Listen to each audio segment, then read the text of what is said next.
another episode. Yes, that's right, ladies and gentlemen. It's me, Scott Paulson. I can hear myself on the air now.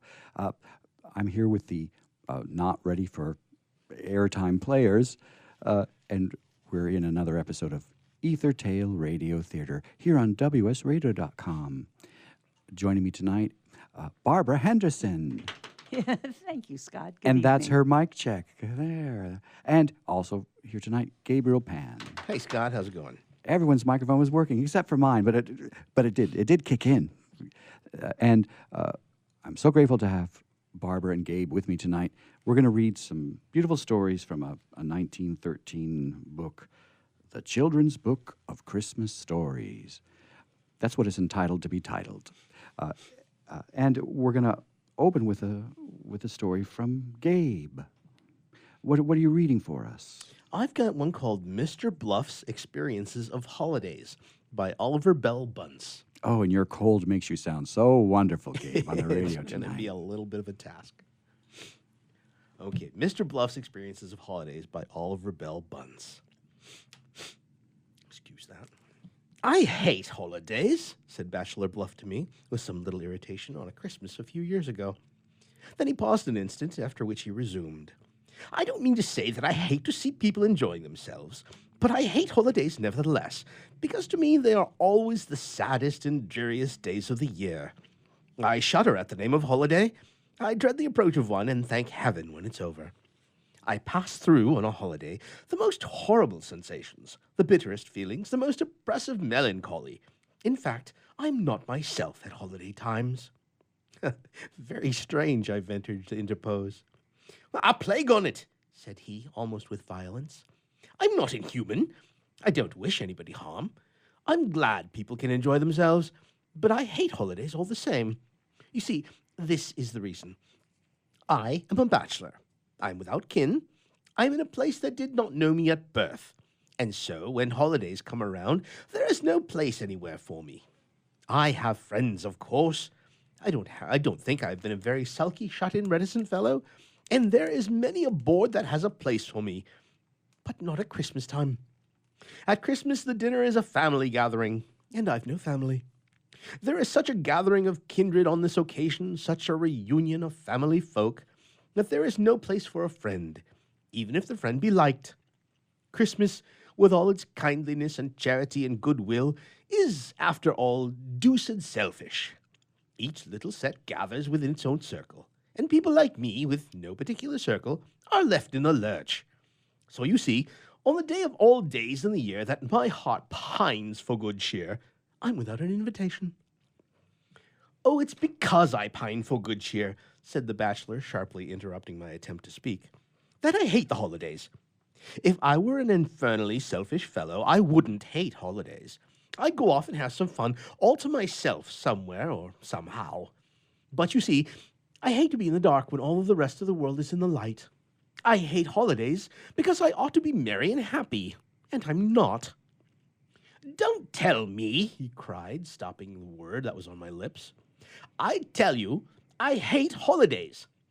The shops look merry, do they, with their bright toys and their green branches? The pantomime is crowded with merry hearts, is it? The circus and the show are brimful of fun and laughter, are they? Well, they all make me miserable. I haven't any pretty-faced girls or bright-eyed boys to take to the circus or the show, and all the nice girls and fine boys of my acquaintance have their uncles or their grandfathers or their cousins to take them to those places. So, if I go, I must go alone. But I don't go. I can't bear the chill of seeing everybody happy and knowing myself so lonely and desolate. Well, confound it, sir, I've too much heart to be happy under such circumstances. I'm too humane, sir, and the result is, I hate holidays.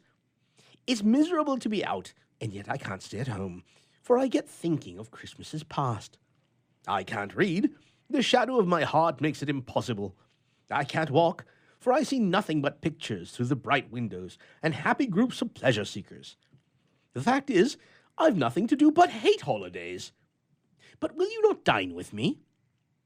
Of course, I had to plead engagement with my own family circle, and I couldn't quite invite Mr. Bluff home that day, not when Cousin Charles and his wife, and Sister Susan and her daughter, and 3 of my wife's kin had come in from the country, all to make a Merry Christmas with us. I felt sorry, but it was quite impossible, so I wished Mr. Bluff a Merry Christmas and hurried homeward through the cold and nipping air. I did not meet Bachelor Bluff again until a week after Christmas of the next year, when I learned that some strange particulars of what had occurred to him after our parting on the occasion just described. I will let Bachelor Bluff tell his adventure for himself. "I went to church," said he, "and was as sad there as anywhere else. Of course, the evergreens were pretty, and the music was fine, but all around me were happy groups of people who could scarcely keep down a Merry Christmas long enough to do a reverence to a sacred Christmas. And nobody was alone but me. Every happy paterfamilias in his pew tantalized me, and the whole atmosphere of the place seemed so much better suited to everyone else than me that I came away hating holidays worse than ever. Then I went to the play and sat down in a box, all alone, by myself. Everybody seemed to be on the best terms with everybody else, and jokes and banter passed from one to another with the most good-natured freedom. Everybody but me was in a little group of friends. I was the only person in the whole theater that was alone. And then there was such a clapping of hands and roars of laughter and shouts of delight at all the fun going on upon the stage, all of which was rendered doubly enjoyable by everyone having somebody with whom to share and interchange the pleasure, that my loneliness got simply unbearable, and I hated holidays infinitely worse than ever. By 5 o'clock, the holiday became so intolerable that I decided to go and get dinner. The best dinner the town could provide, in fact. A sumptuous dinner for one. A dinner with many courses, with wines of the finest brands, with bright lights, with cheerful fire, with every condition of comfort, and I'd see if I couldn't once extract a little pleasure out of a holiday. The handsome dining room, the club that looked bright, but it was empty. Who dines at this club on Christmas but lonely bachelors? There was a flutter of surprise when I ordered dinner, and the few attendants were, no doubt, glad of something to break the monotony of ours. My dinner was well served. The spacious room looked lovely, but the white snowy cloths, the rich window hangings, the warm tints of the walls, the sparkle of the fire in the steel grate, gave the room an air of elegance and cheerfulness. And then the table at which I dined was close to the window, and through the partly drawn curtains were visible creatures of lonely cold streets, with bright lights from many a window, it is true, but there was a storm, and snow began whirling through the street. I let my imagination paint the streets as cold and dreary as it would, just to extract a little pleasure, by way of contrast from the brilliant room, of which I was apparently sole master. I dined well, and recalled in fancy old youthful Christmases, and pledged mentally many an old friend. And my melancholy was mellowing into a low, sad undertone, when, just as I was raising a glass of wine to my lips, I was startled by a picture at the window pane. It was a pale, wild, haggard face, in a great cloud of black hair pressed against the glass. As I looked, it vanished. With a strange thrill at my heart, which my lips mocked with a derisive sneer, I finished the wine and set down the glass. It was, of course, only a beggar girl that had crept up to the window and stole a glance at the bright scene within. But still, the pale face troubled me a little, and threw a fresh shadow on my heart. I filled my glass once more with wine, and was again about to drink when the face reappeared. It was so white, so thin, with eyes so large, wild and hungry-looking, and the black, unkempt hair, into which the snow had drifted, formed so strange and weird a frame to the picture that I was fairly startled. Replacing untested the liquor on the table, I rose and went to the pane. The face had vanished, and I could see no object within many feet of the window. The storm had increased, and the snow was driving in wild gusts through the streets, which were empty, save here and there a hurrying wayfarer. The whole scene was cold, wild, and desolate, and I could not repress a keen thrill of sympathy for the child, whoever it was, whose only Christmas was to watch, in cold and storm, a rich banquet ungratefully enjoyed by a lonely bachelor. I resumed my place at the table, but the dinner was finished, and the wine had no further relish. I was haunted by the vision at the window, and began with an unreasonable irritation at the interruption, to repeat with fresh warmth my detestation of the holidays. One couldn't even dine alone on a holiday with any sort of comfort, I declared. On holidays, one was tormented by too much pleasure on one side and too much misery on the other. And then I said, hunting for justification of my dislike for the day, how many other people are, like me, made miserable by seeing the fullness of enjoyment others possess. Oh, yes, I know, sarcastically replied the bachelor to a comment of mine. Of course, all magnanimous, generous, and noble-souled people delight in seeing other people made happy, and are quite content to accept this vicarious felicity. But you see, I and this dear little girl— Wait, what was that? Dear little girl? Oh, yes, I forgot, said Bachelor Bluff, blushing a little, in spite of a desperate effort not to do so. I didn't tell you. Well, it was so absurd. I kept thinking of the pale, haggard, lonely little girl on the cold and desolate side of the window pane, and the overfed, discontented, lonely old bachelor on the splendid side of the window pane, and I didn't get much happier thinking about it, I can assure you. I drank glass after glass of the wine, not that I enjoyed its flavor any more, but mechanically, as it were, and with a sort of hope thereby to drown unpleasant reminders. I tried to attribute my annoyance to the matter of the holidays, and so denounced them more vehemently than ever. I rose once in a while and went to the window, but could see no one to whom the pale face could have belonged. At last, in no very amiable mood, I got up, put on my wrappers, and went out. And the first thing I did was to run against a small figure crouched in the doorway. A face looked up quickly and at the rough encounter, and I saw the pale features of a window pane. I was very irritated and angry, and spoke harshly. And then, all at once, I'm sure I don't know how it happened, but it flashed upon me that I, of all men, had no right to utter a harsh word to one oppressed with so wretched a Christmas as this poor creature was. I couldn't say another word, but began feeling in my pocket for some money. And then I asked a question or two, and then I don't know quite how it came about. Oh, but isn't it very warm in here? Exclaimed Bachelor Bluff, rising and walking about and wiping the perspiration from his brow. I waited patiently for him to take his seat. Well, you see, he resumed nervously, it was very absurd, but I did believe the girl's story. The old story, you know, of privation and suffering, and just thought I'd go home with the little brat and see if what she said was all true. And then I remembered that all the shops were closed and not a purchase could be made. I went back and persuaded the steward to put up for me a hamper of provisions, which the half-wild little youngster helped me carry through the snow, dancing with delight all the way. And isn't that enough? Not a bit of it, Mr. Bluff. I must have the whole story. I declare, said Bachelor Bluff, there's no story to tell. A widow with children in great need, that was what I found. And they had a feast that night, and little money to buy them a load of wood and a garment or two for the next day. And they were all so bright and so merry and so thankful and so good that when I got home that night, I was mightily amazed that instead of going to bed sour at holidays, I was in a state of great contentment. In fact, I was really quite merry. I whistled. I sang. I do believe I cut a caper. The poor wretches I had left behind had been so merry over their unlooked-for Christmas banquet that their spirits had infected mine. Well, then I got to thinking again. Of course holidays had been miserable to me, I said. What right had a well-to-do, lonely old bachelor, hovering wistfully in vicinity of happy circles, when all about there were so many people as lonely and as oppressed with want?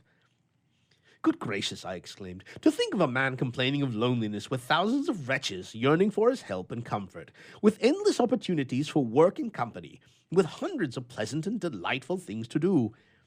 It put me in a great fury at myself to think of it. I tried very hard to escape from myself and began inventing excuses and all that sort of thing. But I rigidly forced myself to look squarely at my own conduct. And then I reconciled my confidence by declaring that, if ever after that day I hated a holiday again, might my holidays end once and forever. Huh? Beg pardon. Did I go and see my protégés again? What a question! Why, well, no matter. If the widow is comfortable now, it's because she found a way to earn without difficulty enough for her few wants. That's no fault of mine. I would have done more for her, but she wouldn't let me. But just let me tell you about the New Year's. The New Year's Day that followed the Christmas I've been describing. It was lucky for me there was another holiday, only a week off. Oh, bless you, I had so much to do that day I was completely bewildered, and the hours weren't half long enough. I did make a few social calls, but then I hurried them over, and then hastened to my little girl, whose face had already caught a touch of color. And she, looking quite handsome in her new frock and ribbons, took me to other poor folk, and, well, that's about the whole story. Oh, as to the next Christmas, well, I didn't dine alone, as you may guess. It was up 3 stairs, that's true, and there was none of that elegance that marked the dinner of the year before. But it was merry, and happy, and bright. It was a generous, honest, hearty Christmas dinner. Although I do wish the widow hadn't talked so much about the mysterious way a turkey had been left at her door the night before. And Molly, well, that's the little girl, and I had a rousing appetite. We went to church early, and then we'd been down to the 5 Points to carry the poor outcasts there something for their Christmas dinner. In fact, we had done wonders of work, and Molly was in high spirits, and so the Christmas dinner was a great success. Oh, dear me, sir, no, just as you say, holidays are not in the least wearisome any more. A plague on it. When a man tells me now he hates holidays, I find myself getting very wroth. I pin him by the buttonhole at once and tell him my experience. The fact is, if I were at a dinner on a holiday and anybody should ask me for a sentiment, I should say, God bless all holidays. Thank you, Gabriel Pan, for that story of transformation. How fun. God bless us, everyone. And next up, we have Barbara Henderson. Barbara, what story are you reading for us? I'm going to be reading Little Girl's Christmas by Winifred E. Lincoln. It was Christmas Eve, and Little Girl had just hung up her stocking by the fireplace, right where it would be all ready for Santa when he slipped down the chimney. She knew he was coming because it was Christmas Eve, and because he had always come to leave gifts for her on all the other Christmas Eves that she could remember, and because she had seen his pictures everywhere downtown that afternoon when she was out with Mother. Still, she wasn't just satisfied. Way down in her heart, she was a little uncertain. You see, when you have never really and truly seen a person with your very own eyes, it's hard to feel as if you exactly believed in him, even though that person always has left beautiful gifts for you every time he has come. Oh, he'll come, said Little Girl. I just know he will be here before morning, but somehow I wish... Well, what do you wish? Said a tiny voice close by her, so close that Little Girl fairly jumped when she heard it. Why, I wish I could see Santa myself. I'd just like to go and see his house and his workshop and ride in his sleigh and know Mrs. Santa. 'Twould be such fun, and then I'd know for sure. Why don't you go then? Said Tiny Voice. It's easy enough. Just try on these shoes and take this light in your hand, and you'll find your way all right. So Little Girl looked down on the hearth, and there were 2 cunning little shoes side by side, and a little spark of a light close to them, just as if they were all made out of one of the glowing coals of the wood fire. Such cunning shoes as they were, Little Girl could hardly wait to pull off her slippers and try them on. They looked as if they were too small, but they weren't. They fitted exactly right, and just as Little Girl had put them both on and had taken the light in her hand, along came a little breath of wind, and away she went, up the chimney, along with ever so many other little sparks, past the soot fairies, and out into the open air, where Jack Frost and the starbeams were all busy at work, making the world look pretty for Christmas. Away went little girl, 2 shoes, bright light and all, higher and higher, until she looked like a wee bit of a star up in the sky. It was the funniest thing, but she seemed to know the way perfectly and didn't have to stop to make inquiries anywhere. You see, it was a straight road all the way, and when one doesn't have to think about turning to the right or the left, it makes things very much easier. Pretty soon, little girl noticed that there was a bright light all around her. Oh, a very bright light. And right away, something down in her heart began to make her feel very happy indeed. She didn't know that the Christmas spirits and the little Christmas fairies were all around her and even right inside her, because she couldn't see a single one of them, even though her eyes were very bright and could usually see a great deal. But that was just it, and little girl felt as if she wanted to laugh and sing and be glad. It made her remember the sick boy who lived next door, and she said to herself that she would carry him one of her prettiest picture books in the morning so that he could have something to make him happy all day. By and by, when the bright light all around her had grown very, very much brighter, little girl saw a path right in front of her, all straight and trim, leading up a hill to a big, big house with ever and ever so many windows in it. When she had gone just a bit nearer, she saw candles in every window, red and green and yellow ones, and every one burning brightly. So little girl knew right away that these were Christmas candles to light her on her journey and make the way dear for her. And something told her that this was Santa's house, and that pretty soon she would perhaps see Santa himself. Just as she neared the steps, and before she could possibly have had time to ring the bell, the door opened up itself, as wide as could be, and there stood, not Santa himself, don't think it, but a funny little man with slender little legs and a roly-poly stomach, which shook every now and then when he laughed.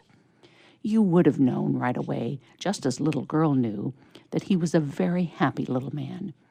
And you would have guessed right away, too, that the reason he was so roly-poly was because he laughed and chuckled and smiled all the time, for it's only sour, cross folks who are thin and skimpy. Quick as a wink, he pulled off his little peaked red cap, smiled the broadest kind of a smile, and said, "Merry Christmas, Merry Christmas, come in, come in." So in went little girl, holding fast to little man's hand. And when she was really inside, there was the jolliest, reddest fire, all glowing and snapping, and there were little man and all his brothers and sisters, who said their names were Merry Christmas and Good Cheer and ever so many other jolly-sounding things. And there were such a lot of them that little girl just knew she could never count them, no matter how long she tried. All around her were bundles and boxes and piles of toys and games, and little girl knew that these were all ready and waiting to be loaded into Santa's big sleigh, for his reindeer to whirl them away over cloud tops and snowdrifts to the little people down below who had left their stockings all ready for him. Pretty soon, all the little Good Cheer brothers began to hurry and bustle and carry out the bundles as fast as they could to the steps where little girl could hear the jingling bells and the stamping of hooves. So little girl picked up some bundles and skipped along too, for she wanted to help a bit herself. It's no fun whatever at Christmas unless you can help, you know. And there in the yard stood the biggest sleigh that little girl had ever seen, and the reindeer were all stamping and prancing and jingling the bells on their harnesses because they were so eager to be on their way to the earth once more. She could hardly wait for Santa to come, and just as she had begun to wonder where he was, the door opened again, and out came a whole forest of Christmas trees. At least it looked just as if the whole forest had started out for a walk somewhere. But a second glance showed Little Girl that there were thousands of Christmas sprites, and that each one carried a tree or a big Christmas wreath on his back. Behind them all, she could hear someone laughing loudly and talking in a big, jovial voice that sounded as if he were good friends with the whole world. And straight away, she knew that Santa himself was coming. Little Girl's heart went pit-a-pat for a minute while she wondered if Santa would notice her. But she didn't have to wonder long, for he spied her at once and said, "Bless my soul, who's this? And where did you come from?" Little Girl thought perhaps she might be afraid to answer him, but she wasn't one bit afraid. You see, he had such a kind little twinkle in his eyes that she felt happy right away as she replied, "Oh, I'm Little Girl, and I wanted so much to see Santa that I just came, and here I am." "Ho, ho, ho, ho," laughed Santa, "and here you are. Wanted to see Santa, did you? And so you came. Now that's very nice, and it's too bad I'm in such a hurry, for we should like nothing better than to show you about and give you a real good time. But you see, it is 11:15 now, and I must be on my way at once, else I'll never reach that first chimney top by midnight. I'd call Mrs. Santa and ask her to get you some supper, but she is busy finishing doll's clothes, which must be done before morning, and I guess we'd better not bother her. Is there anything that you would like, Little Girl?" And good old Santa put his big warm hand on Little Girl's curls, and she felt its warmth and kindness clear down to her very heart. You see, my dears, that even though Santa was in such a great hurry, he wasn't too busy to stop and make someone happy for a minute, even if it was someone no bigger than Little Girl. So she smiled back into Santa's face and said, "Oh, Santa, if I could only ride down to earth with you behind those splendid reindeer. I'd love to go. Won't you please take me? I'm so small that I won't take up much room on the seat, and I'll keep very still and not bother one bit." Then Santa laughed, such a laugh, big and loud and rollicking, and he said, "Wants a ride, does she? Well, well, shall we take her, little elves? Shall we take her, little fairies? Shall we take her, good reindeer?" And all the little elves hopped and skipped and brought Little Girl a sprig of holly, and all the little fairies bowed and smiled and brought her a bit of mistletoe, and all the good reindeer jingled their bells loudly, which meant, "Oh, yes, let's take her. She's a good little girl. Let her ride." And before Little Girl could even think, she found herself all tucked up in the big fur robes beside Santa, and away they went, right out into the air, over the clouds, through the Milky Way, and right under the very handle of the Big Dipper. On, toward the Earthland, whose lights Little Girl began to see twinkling away down below her. Presently, she felt the runners scrape upon something, and she knew they must be on someone's roof, and that Santa would slip down someone's chimney in a minute. How she wanted to go, too. You see, if you had never been down a chimney and seen Santa fill up the stockings, you would want to go quite as much as Little Girl did, now wouldn't you? So, just as Little Girl was wishing as hard as ever she could wish, she heard a tiny voice say, "Hold tight to his arm, hold tight to his arm." So she held Santa's arm tight and close, and he shouldered his pack, never thinking that it was heavier than usual. And with a bound and a slide, there they were, Santa, Little Girl, pack and all, right in the middle of a room where there was a fireplace and stockings all hung up for Santa to fill. Just then, Santa noticed Little Girl. He had forgotten all about her for a minute, and he was very much surprised to find that she had come too. "Bless my soul," he said. "Where did you come from, Little Girl? And how in the world can we both get back up that chimney again? It's easy enough to slide down, but it's quite another matter to climb up again." And Santa looked really worried. But little girl was beginning to feel very tired by this time, for she had had a very exciting evening. So she said, "Oh, never mind me, Santa. I've had such a good time, and I'd just as soon stay here a while as not. I believe I'll curl up on this hearthrug a few minutes and have a little nap, for it looks as warm and cozy as our own hearthrug at home. And, why, it is our own hearth, and it's my own nursery, for there is Teddy Bear in his chair where I leave him every night. And there's Bunny Cat curled up on his cushion in the corner." And little girl turned to thank Santa and say goodbye to him. But either he had gone very quickly, or else she had fallen asleep very quickly. She never could tell which. For the next thing she knew, Daddy was holding her in his arms and was saying, "What is my little girl doing here? She must go to bed, for it's Christmas Eve, and old Santa won't come if he thinks there are any little folks about." But little girl knew better than that. And when she began to tell him all about it, how the Christmas fairies had welcomed her, and how Santa had given her such a fine ride, Daddy laughed and laughed and said, "You've been dreaming, little girl. You've been dreaming." But little girl knew better than that, too, for there on the hearth was the little black coal, which had given her 2 shoes and bright light. And tight in her hand, she held a holly berry which one of the Christmas sprites had placed there. More than all that, there she was on the hearth rug herself, just as Santa had left her, and that was the best proof of all.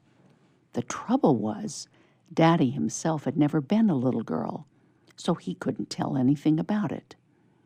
But we know she hadn't been dreaming now, don't we, my dears? Yes, Barbara Henderson, we do know. We all know. We certainly do know. Thank you, Barbara. And again, we're reading some beautiful Christmas stories from the 1913 book, which is entitled, The Children's Book of Christmas Stories.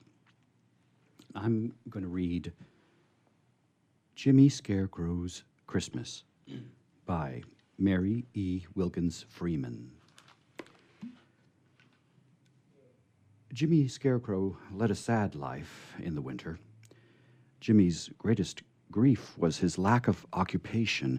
He liked to be useful, and in winter he was absolutely of no use at all.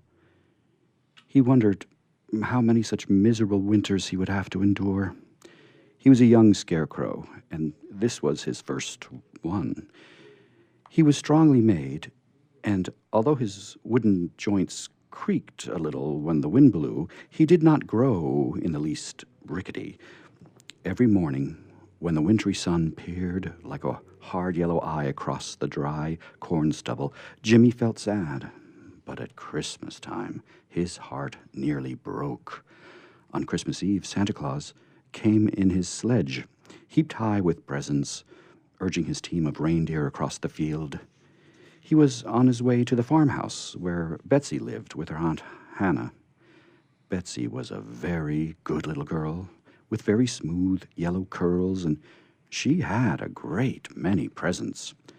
Santa Claus had a large wax doll baby for her on his arm, tucked up against the fur collar of his coat. He was afraid to trust it to the pack, lest it get broken. When poor Jimmy Scarecrow saw Santa Claus, his heart gave a great leap. "Santa Claus, here I am," he cried out. But Santa Claus did not hear him. "Santa Claus, please give me a little present. I was good all summer and kept the crows out of the corn," pleaded the poor Scarecrow in his choking voice. But Santa Claus passed with a merry hello and a great clamor of bells. Then Jimmy Scarecrow stood in the corn stubble and shook with sobs until his joints creaked. "I'm of no use in the world, and everybody has forgotten me," he moaned. But he was mistaken. The next morning, Betsy sat at the window holding her Christmas doll baby, and she looked out at Jimmy Scarecrow standing alone in the field amidst the corn stubble. "Aunt Hannah," said she. Aunt Hannah was making a crazy patchwork quilt.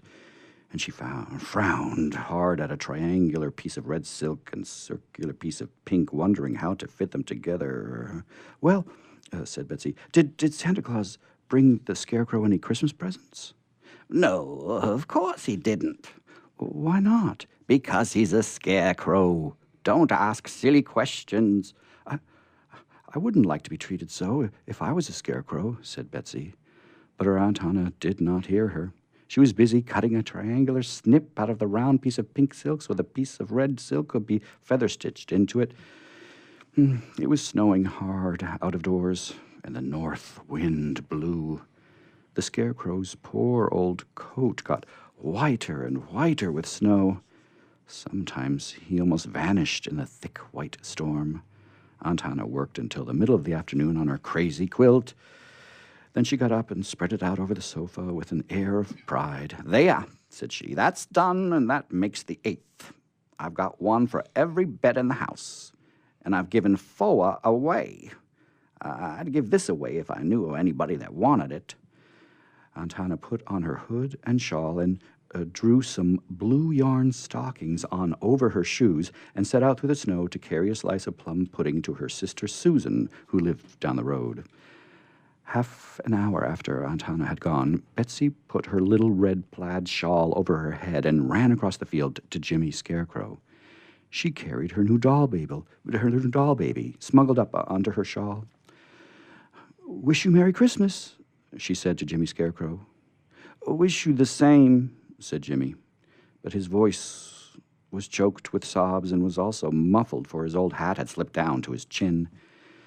Betsy looked pitifully at the old hat, fringed with icicles like frozen tears, and the shabby old snow-laden coat as well. "I've brought you a Christmas present," said she. And with that, she tucked her doll baby inside Jimmy Scarecrow's coat, sticking its tiny feet into a pocket. "Thank you," said Jimmy Scarecrow faintly. "You're welcome," said she. "Keep her under your overcoat so the snow won't wet her, and so she won't catch cold. She's delicate." "Yes, I will," said Jimmy Scarecrow, and he tried hard to bring one of his stiff, outstretched arms around to clasp the doll baby. "Don't you feel cold in that old summer coat?" asked Betsy. If I had a little exercise, I should be warm," he replied. But he shivered, and the wind whistled through his rags. "You wait a minute," said Betsy, and she was off across the field. Jimmy Scarecrow stood in the corn stubble with the doll baby under his coat and waited, and soon Betsy was back again with Aunt Hannah's crazy quilt, trailing in the snow behind her. "Here," said she, "here is something to keep you warm." And she folded the crazy quilt around the Scarecrow and pinned it. "Aunt Hannah wants to give it away if anybody wants it," she explained. "She's got so many crazy quilts in the house. Now she doesn't know what to do with them. So goodbye, and be sure to keep the doll baby covered up." And with that, she ran across the field and left Jimmy Scarecrow alone with the crazy quilt and the doll baby. The bright flash of colors under Jimmy's hat brim dazzled his eyes, and he felt a little alarmed. "I hope this quilt is harmless, if it is crazy," he said. But the quilt was warm, and he dismissed his fears. Soon the doll baby whimpered, but he creaked his joints a little, and that amused it, and he heard it cooing inside his coat. Jimmy Scarecrow had never felt so happy in his life as he did for an hour or so, but after that the snow began to turn to rain, and the crazy quilt was soaked through and through. And not only that, but his coat and the poor doll baby as well. Baby cried pitifully for a while, and then it was still, and he was afraid it was dead. It grew very dark, and the rain fell in sheets. The snow melted, and Jimmy Scarecrow stood halfway up his old boots in water. He was saying to himself that the saddest hour of his life had come, when suddenly he again heard Santa Claus' sleigh bells and his merry voice talking to his reindeer. It was after midnight. Christmas was over, and Santa was hastening home to the North Pole. "Santa Claus, dear Santa Claus," cried Jimmy Scarecrow with a great sob, and that time Santa Claus heard him and drew rein. "Who's there?" he shouted out of the darkness. It's only me," replied the Scarecrow. "Well, who's me?" shouted Santa Claus. Jimmy Scarecrow. Santa got out of his sledge and waded up. Have you been standing here ever since the corn was ripe? He asked pityingly, and Jimmy replied that he had. Well, what's that over your shoulders? Santa Claus continued, holding up his lantern. It's a crazy quilt. And what are you holding under your coat? The doll baby that Betsy gave me, and I'm afraid it's dead. Poor Jimmy Scarecrow sobbed. Nonsense, cried Santa Claus. Let me see it. And with that, he pulled the doll baby out from under the Scarecrow's coat and patted its back and shook it a little, and it began to cry and then to crow. It's all right, said Santa Claus. This is the doll baby I gave Betsy, and it is not at all delicate. It went through the measles and the chickenpox and the monks and the mumps and the whooping cough, and it left the North Pole. That all happened before it left the North Pole. It's not delicate. Now, get into the sledge, Jimmy Scarecrow, and bring the doll baby and the crazy quilt.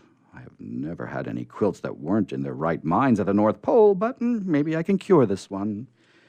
Get in, Santa chirruped to his reindeer, and they drew the sledge up close in a beautiful curve.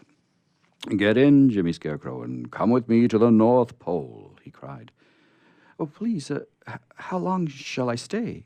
Asked Jimmy Scarecrow. Why, you are going to live with me, replied Santa Claus. I've been looking for a person like you for a long time.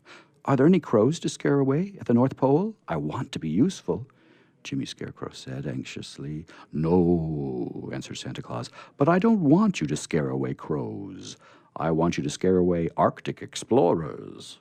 I can keep you in work for 1,000 years, and scaring away Arctic explorers from the North Pole is much more important than scaring away crows from corn. Why, if they found the pole, there wouldn't be a piece an inch long left in a week's time, and the earth would cave in like an apple without a core. They would whittle it all away to pieces and carry it away in their pockets for souvenirs. Come along, I'm in a hurry. I will go on 2 conditions, said Jimmy. First, I want to make a present to Aunt Hannah and Betsy next Christmas. You shall make them any present you choose. What else? I want some way provided to scare the crows out of the corn next summer while I am away, said Jimmy. Well, that is easily managed, said Santa Claus. Just wait a minute. Santa took his stylographic pen out of his pocket and went with his lantern close to one of the fence posts, and he wrote these words upon it. Notice to crows. Whichever crow shall hereafter hop, fly, or flop into this field during the absence of Jimmy Scarecrow, and therefore purloin, steal, or abstract corn, shall be instantly, in a twinkling and a trice, turned snow white and be ever a disgrace and a byword and reproach of the whole race. Per order of Santa Claus. So the corn will be safe now, said Santa Claus. Get in. Jimmy got into the sledge, and they flew away over the fields, out of sight, with merry halloos and a great clamor of bells. The next morning, there was much surprise at the farmhouse when Aunt Hannah and Betsy looked out of the window, and the Scarecrow was not in the field, holding out his stiff arms over the corn stubble. Where is he? Betsy had told Aunt Hannah she had given away the crazy quilt and the doll baby, but had been scolded very little. You must not give anything of yours again without asking permission, said Aunt Hannah. And you have no right to give anything of mine, even if you know I don't want it. Now both my pretty quilt and your beautiful doll baby are spoiled. That was all Aunt Hannah had said. She thought she would send John after the quilt and the doll baby next morning as soon as it was light, but Jimmy Scarecrow was gone, and the crazy quilt and the doll baby with him. John, the manservant, searched everywhere, but not a trace of them could he find. They must all have blown away, Mum, he said to Aunt Hannah. We shall have to have another scarecrow next summer, said she. But the next summer there was no need of a scarecrow, for not a crow came past the fence posts on which Santa Claus had written his notice to crows. The cornfield was never so beautiful, and not a single grain was stolen by a crow, and everybody wondered at it, for they could not read the crow language in which Santa had written. It is a great mystery to me why the crows don't come into our cornfield when there is no scarecrow, said Aunt Hannah. But she had a still greater mystery to solve when Christmas came round again. Then she and Betsy each had a strange present. They found them in the sitting room on Christmas morning. Aunt Hannah's present was her old crazy quilt, remodeled, with every piece cut square and true and matched exactly to its neighbor. Why, it's my old crazy quilt, but it isn't crazy now, cried Aunt Hannah, and her very spectacles seemed to glisten with amazement. Betsy's present was her doll baby of the Christmas before, but the doll was a year older. She had grown an inch, and she could walk and say mama and how do. She was changed a good deal, but Betsy knew her at once. It's my doll baby, she cried, and snatched her up and kissed her. But neither Aunt Hannah nor Betsy ever knew that the quilt and the doll were Jimmy Scarecrow's Christmas presents to them. Well, thank you for joining us, everybody, tonight on Ethertail Radio Theater. Yes, there is a finale story, as there always is, a finale story from Liam Flynn, and it's right here. I'll put my glasses on. Oh, I don't even know where my glasses. Oh, and there's plenty of time for it, right? Yes, because it's in my land, it's 8:46. Oh, here it is. Excellent. So it's 2 pages, 1.5 pages long. You just have to remember to turn the page. I'm glad you drew an arrow at the bottom of the page, Liam.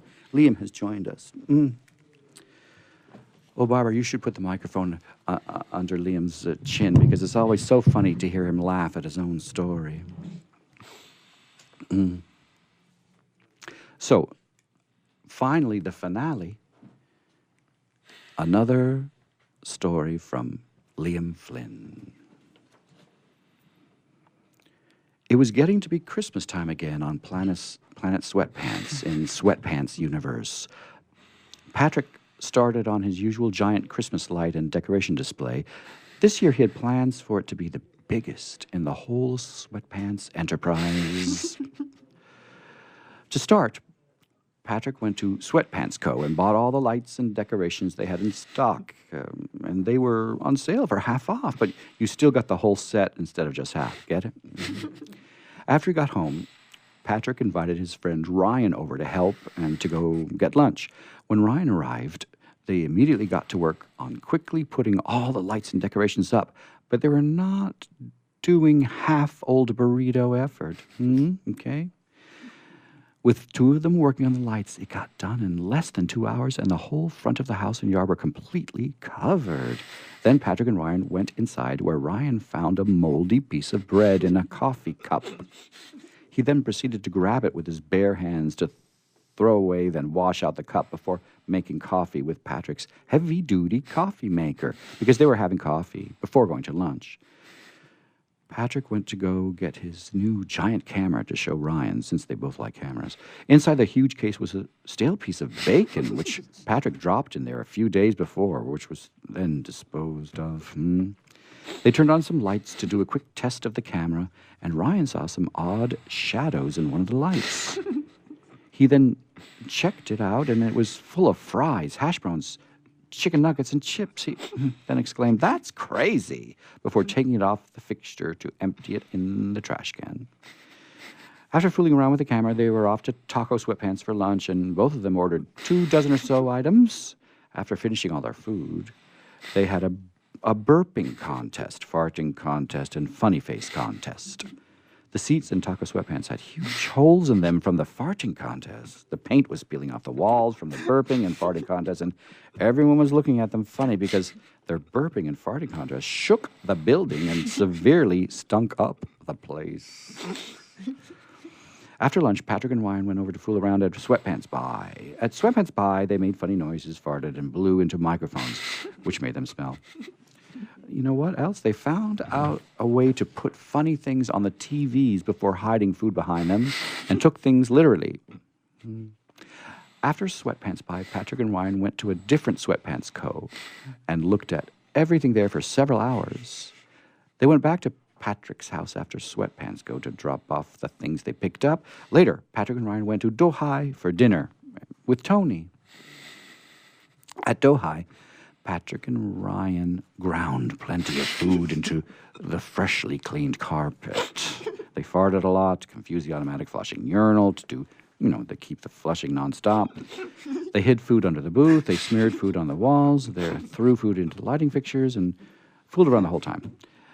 After they all left, the cleaning guy saw the mess and started saying funny words in Spanish. And then he got to work on cleaning up the giant sloppy mess. He had to use a jackhammer to get some of the food off of things, asphalt grinder, power washer, and street sweeper to clean food out of the carpet, power sander to clean the walls and ceiling, 500 horsepower vacuum to clean up the lights, and finally, a 2-week vacation when he was done. The end. Thank you for that story. Thank you so much. Oh, Barbara Henderson is still here with me.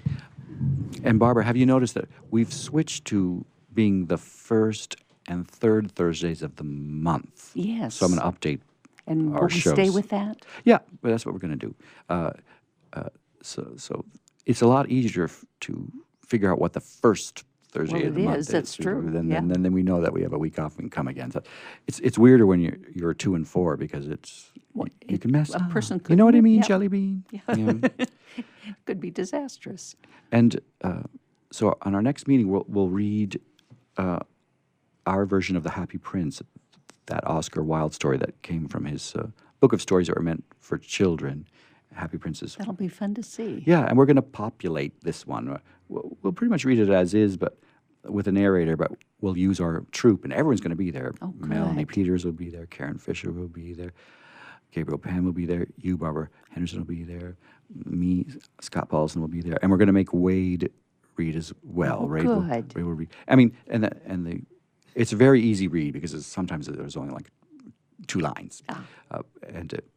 So between Gabriel and all of us, we'll get it covered. Sounds good. And I'll bring my harp and a few little bells and whistles for the show.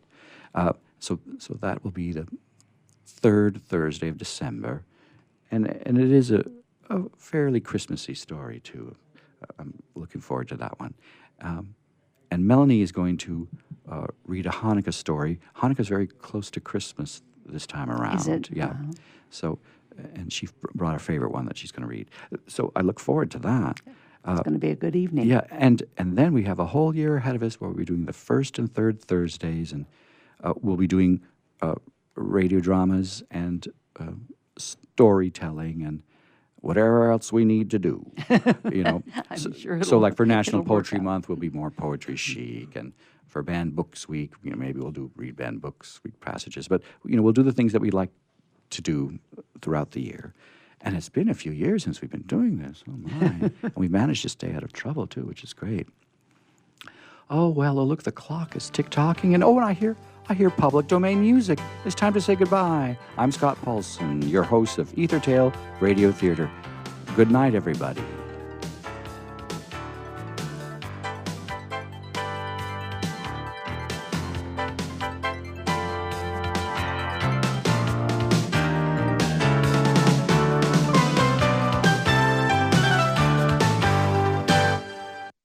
Attention coaches, authors, speakers, and business owners. Please pay close attention to what I'm about to say if you want to secure massive visibility fast and generate thousands of highly qualified leads without spending a dime on advertising or marketing. The easiest way to make this happen is to appear as a guest on the world's most popular podcast. We recently came across an awesome resource that provides detailed contact information for 240 new media influencers who are looking for guests just like you. It's called the Ultimate Directory, and for a limited time, you can get the preview edition of the directory absolutely free. That's right, for free. It's time for you to get the visibility you and your business deserve and connect with the world's leading icons of influence who can make you famous with the push of a button. Get your free preview edition of the Ultimate Directory right now at www.myultimatedirectory.com.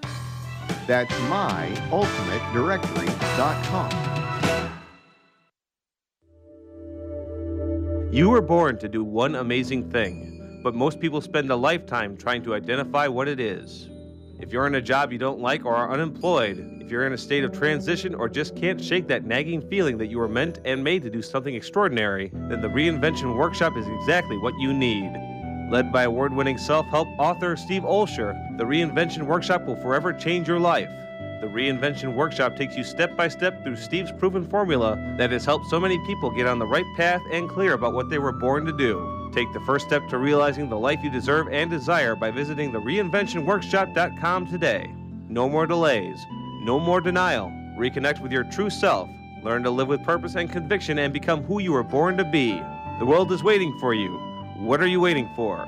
Log on to thereinventionworkshop.com today. That's thereinventionworkshop.com. Too much to do? Not enough time to get it done? Call on the experts at Another 8 Hours for your business support needs. By partnering with Another 8 Hours, we allow you to focus on the more important matters, like being in front of your clients, doing what you do best, rather than being stuck at a desk poring over paperwork, rummaging through emails, returning phone calls, and struggling to get everything done by yourself. Meanwhile, your family and social life are going down the drain. Go to another8hours.com or call 8 more hours. That's 866-734-6877.